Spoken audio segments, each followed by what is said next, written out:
friends, welcome back to my channel. Today I'm participating in a DIY collaboration hosted by Crafty Kitty.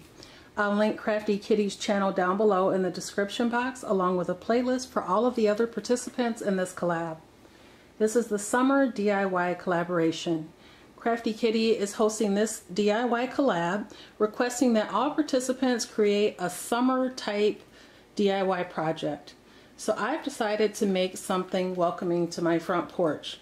I'm using some scrap wood, a Sharpie paint marker, a straight edge razor, you can use an X-Acto knife if you have one, some leftover spray paint, and a stencil of my home state, Michigan.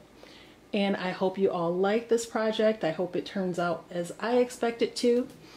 If you're new to my channel, don't forget to click that subscribe button down below right now, along with the notification bell so that you don't miss out on anything. I hope you enjoy today's project, and if you do like today's project or any aspect of it, please be sure to leave a thumbs up on this video. If you have any comments, suggestions, questions, compliments, etc., make sure you leave those down in the comment section as well. I greatly appreciate it. Thanks so much for tuning in, and stay tuned to see the final project towards the end of the video.